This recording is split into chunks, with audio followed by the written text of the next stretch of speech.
ይስጥልን የተከበራችሁና የተወደዳችሁ የኢትዮ ከረንት ቤተሰቦቻችን እንደምን አላችሁ? የዕለቱ የዜና ወጃችንን እንሆ ጀምሯል።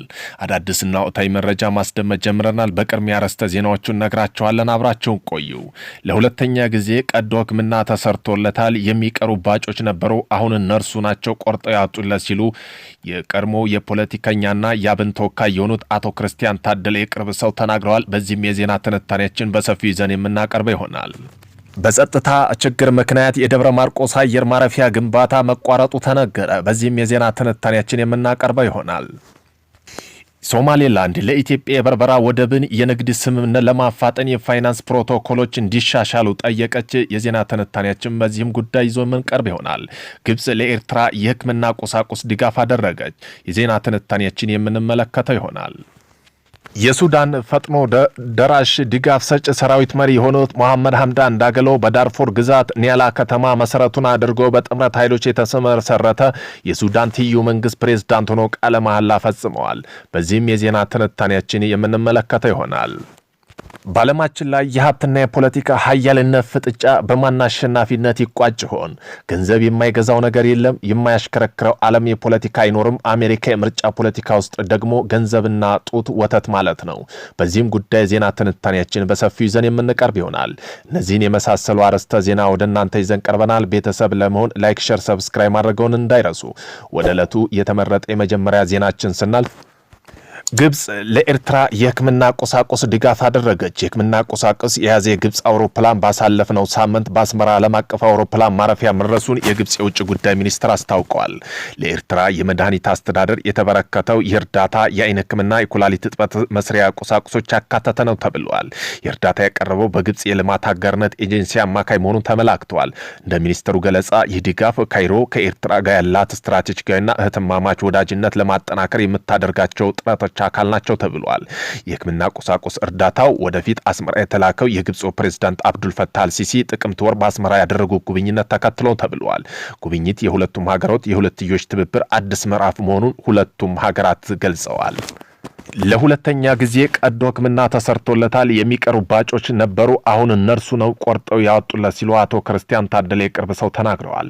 ለሁለት ዓመት አንድ ወር በእስር የሚገኙት የህዝብ እንደራሴ የምክር ቤት የሆኑት አቶ ክርስቲያን ታደለ ሰሞኑን ለሁለተኛ ጊዜ ቀዶ ሕክምና ማድረጋቸውን ቤተሰቦቻቸው ተናግረዋል። አቶ ክርስቲያን የቅርብ ሰው በሰጡት ቃል ለሁለተኛ ጊዜ ቀዶ ሕክምና ተሰርቷል። የሚቀሩ ባጮች ነበሩ። አሁን እነርሱ ነው ቆርጠው ያወጡለት ብለዋል። ከዚህ ቀደም የቀዶ ሕክምና አድርጎ እንደነበር ያስታወቁት እነኛ አቶ ክርስቲያን ቤተሰብ እባጭ የነበረው ያኔም ያን ነበር ቆርጠው ያወጡለት፣ ግን የሚቀርባጭ ነው ሲሉም አሁን የቀዶ ሕክምና ምክንያት አስረድተዋል። በስር ቆይታቸው በአንጀት ድርቀት ህመም መዳረጋቸውን ከዚህ ቀደም ቀዶ ጥገና ማድረጋቸውን ያስታወሱት እኛ አካል ያኔ ሙሉ ለሙሉ ቀዶ ሕክምና ተደርጎላቸው ቢሆን ኖሮ እዛው ተኝተው ሊከታተሉ ስለማይችሉ ከፍተኛ ጉዳት ይደርስበት ስለነበር ጊዜያዊ ሰርጀሪ ነበር የተሰራለት ብለዋል። የሰው ልጅ አይደለም ቀዶ ሕክምና የሚያክልን ነገር ተሰርቶሎ ታሞ ከእስር ቤት ሆኖ ቤት ተኩኖ ያስቸግራል ብለዋል። ሰዎች የሰብአዊ መብት ተሟጋጅ ድርጅት ሂደው ቢያቸው ጠያቂ ቤተሰብ የሚደርስበት ግፍ ቢመለከቱ ሲሉም አሳስበዋል። ሰሞኑን መቅረዝ ሆስፒታል ለሁለተኛ ጊዜ ቀዶ ሕክምና የተደረገላቸው በኋላ ቀርቦ የወጣው እባጭ በካንሰር ቅድመ ምርመራ እንደተላከና ውጤቱ ለቀጣይ ሳምንት እየተጠበቀ እንደነበር ተመላክተዋል። የፍርድ ቤት ሂደቱ በምን ሁኔታ ላይ እንዳለ መረጃዎች እንዳያሳዩት ከሆነ ከፍተኛ ፍርድ ቤት በመጋረጃ ጀርባ አቶ ክርስቲያን ላይ ምስክር አሰማው ብሎ ነበር። አቃቢ ሕግ በዚህ መሰረት ከመጋረጃ ጀርባ ያሰማው የሚል ተፈቅዶላቸዋል ሲሉ መልሰዋል። የምስክር ቃል ከመጋረጃ በስተጀርባ እንዲሰማ ለጥቅምት 10 ቀን 2017 ዓ.ም ቀጠሮ መሰጠቱን መረጃዎች ያመለክታሉ።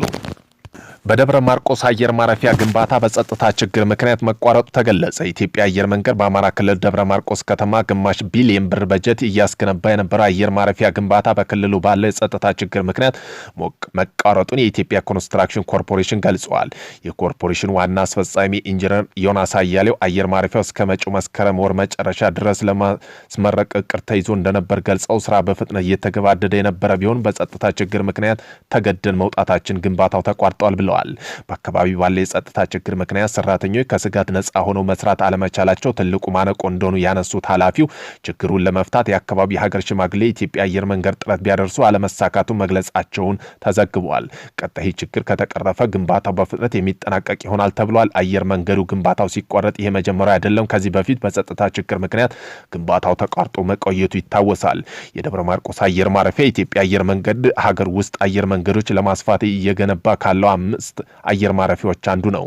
በዚህም ፕሮጀክት ውስጥ አንዱ የሆነው የያብሎ አውሮፕላን ማረፊያ ግንባታው ተጠናቆ በዛኛው ሳምንት ሐምሌ 25 ቀን 2017 ዓ.ም ስራ መጀመሩ ይታወቃል። ቀጣይ ወራት ውስጥ መቱ ጉሬ ሚዛን አማን አውሮፕላን ማረፊያ ግንባታ ይጠናቀቃል ተብሎ ይጠበቃል። ሶማሌላንድ ለኢትዮጵያ የበርበራ ወደብ የንግድ ስምምነት ለማፋጠን የፋይናንስ ፕሮቶኮሎች እንዲሻሻሉ ጠየቀች። ሶማሌላንድ ማዕከላዊ ባንክ ኃላፊ የሆኑት አብዱልናስር አህመድ ሂራስ የበርበራ ወደብ ለኢትዮጵያ ንግድ ክፍት ለማድረግ የተጀመረውን ስምምነት እንዲፋጠን ባንክና ኢንሹራንስ ፕሮቶኮሎች በአስቸኳይ እንዲሻሻሉ አሳስበዋል። ይህ ጥሪ የቀረበው በአዲስ አበባ ላይ ከኢትዮጵያ ብሔራዊ ባንክ ገዢ አቶ ማሞ ምህረቱ ጋር ባደረጉት ውይይት ነው ተብሏል። በቀድሞው የብሔራዊ ባንክ ገዢ አቶ ማሞ ምህረቱ ሁለቱም ባለስልጣናት የሁለት ሀገራት ንግድና የባንክ ግንኙነት ለማጠናከር የሚቻልበት የገንዘብ እና ኢኮኖሚ ትብብር ጉዳይ ዙሪያ ተወያይተዋል። በውይይታቸው የክፍያና ማጣሪያ ስርዓቶች፣ የውጭ ምንዛሪ አጠቃቀም፣ የንግድ ፋይናንስ፣ ህገወጥ ገንዘብ ዝውውር መካከል እንዲሁም የፊንቴክ ፍቃድ አሰጣጥና የውጭ ምንዛሪ አሰራር ላይ ትብብር ለማድረግ መስማማታቸው ተገልጿል። አቶ ማሞ የቀድሞ ብሔራዊ ገዥ በበኩላቸው የውጭ ጉዳይ ሚኒስተር በማነጋገር ስምምነት እንዲፋጠን ቃል የገቡ ሲሆን ሁለቱ ኃላፊዎች የጋራ ኢኮኖሚያዊ እድገትና የክልሉ መረጋጋት ለማጎልበት ትብብር አስፈላጊነት አጽንኦት ሰጥተዋል። በሱዳን የፈጥኖ ድጋፍ ሰጭ ሰራዊት መሪ የሆኑት መሐመድ ሐምዳን ዳገሎ ሄሜቲ በዳርፎን ግዛት ኒያላ ከተማውን መሰረቱን አድርጎ በጥምረት ኃይሎች የተመሰረተ የሱዳን ትይዩ መንግስት ፕሬዝዳንት ሆነው ቃለ መሐላ ፈጽመዋል። በዚህ መሰረት የሱዳን ፖርት ሱዳን መሰረት አድርጎ የተመሰረተና አብዱል ፈታህ አልቡርሃን ፕሬዝዳንትነት በጠቅላይ ሚኒስተር ካሚል እንድሪስ የሚመራ ዳርፎር ኒያላ ከተማ መሰረቱን አድርጎ በዳግሎ ፕሬዝዳንት የሚመራው ሁለት መንግስታት ተደራድራለች ማለት ነው። የዓለም የሀብትና የፖለቲካ ኃይል ፍጥጫ በማናሸነፊነት ይቋጫል። ገንዘብ የማይገዛው ነገር የለም፣ የማያሽከረክረው የዓለም የፖለቲካ አይኖርም። ለአሜሪካ የምርጫ ፖለቲካ ውስጥ ደግሞ ገንዘብ የናጡት ወተት ማለት ነው። ኤለን መስክ በመቶ ሚሊዮን የሚቆጠሩ ዶላር ያፈሰው ከራሱ ይልቅ ሌላ ሰው ወደ ስልጣን እንዲመጣ ነው። ዶናልድ ትራምፕ ለሁለተኛ ጊዜ ፕሬዝዳንት ስልጣኑ እንዲቆጣጠሩ ለመደገፍ 250 ሚሊዮን ዶላር በላይ ወጪ አድርጓል። በምትኩ ለፕሬዝዳንቱ ቅርብ መሆን ብቻ ሳይሆን ወሳኝ የሆነው ውሳኔ ያሳለፈው ስልጣንም ጨብጦ ነበር። ነገር ግን በሁለቱ ወዳጆች መካከል ንፋስ የገባው ትራምፕ ስልጣን ከያዙ በወራት ውስጥ ነው። በዚህም ምክንያት መስክ ከፍተኛ ድርሻ ያለው ቅንጡ የኤሌክትሪክ መኪና አምራች ኩባንያ ቴስላ አክሲዮን ድርሻ በፍጥነት አሽቆልቁሏል። መስክ ከትራምፕ ጋር ወዳጅነት ከሻከረ በኋላ ራሳቸውና ንግድ ራሳቸው ላይ መስዋዕትነት ንዋያቸው ያፈሰሱ በሙሉ ላደጋ አጋልጠዋል። የዓለማችን ሀያል ሀገር ፕሬዝዳንት ዶናልድ ትራምፕና የዓለማችን ቁጥር አንድ የሀብት ባለቤት የሆነው ቢሊዮነር ኤለን መስክ ጸብ ተካሮ በማህበራዊ ሚዲያ ላይ እንካ ስላንቲያ ገጥመዋል። ይህ አለመግባባት ተካሮ መስክን ከአሜሪካ ለዘመናት የቆየ ሁለት ፓርቲዎች የበላይነት ያበቃል ያለው አዲስ ፖለቲካ ፓርቲ መስራች እስከ ማድረስ ደርሷል። ይህም በዓለም እጅግ ሀብታም የሆነው ሰውና የምድራችን ከፍተኛ ስልጣን የጨበጡት ሰው መካከል ያለው እፍል ያለ ፍቅር ሲመሰረት ሊፈጥር የሚችለው አደጋ አመላክቷል። መስክ የፕሬዝዳንቱን የቅርብ አጋር በነበረበት አስተዳደራቸው የአሜሪካ መንግስት ወጪዎች ለመቀነስ የሚወስዳቸው እርምጃ ላይ ቀዳሚ ሆነው ተሰልፈዋል። በዚህም በዓለም ዙሪያ በቢሊዮን ዶላሮች የሚቆጠሩ ገንዘብ የሚያንቀሳቅሱ የአሜሪካ መንግስት ተቋማት የገንዘብ አቅም መቀነስ እንዲሁም እስከ መዝጋት የደረሰው ውሳኔ መስክን አስተላልፈዋል። ትራምፕን የመስክ እርምጃ ጎሽ ከማለት አልፈው ባገኙት አጋጣሚ ሲሉ ሲያንቆላጳጵሱት በሄዱበት ሁሉ ከፕሬዝዳንት አውሮፕላን ይዘው ሲያሽከረክሩ ቆይተዋል። ነገር ግን የሁለቱ ዓለማችን ሀያላ ወዳጅነት ከወራት አልዘለቀም። ፕሬዝዳንቱ አዲስ ሀሳብ መስክን ኮርፎት ነገሮችን አደባባይ ወጡ።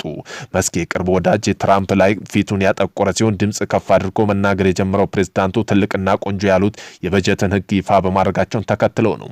ከዚህም በኋላ መስክ ከተሾሙበት የስራ ቅልጥፍና ቢሮ ስልጣን ሲለቁ ዋይት ሃውስ በፈገግታ ቢሸኙ ከፕሬዝዳንት ግን በነገር መጠዛጠዝ እንዲሁም ተቀናቃይ ፓርቲ መመስረት ውስጥ ገብቷል።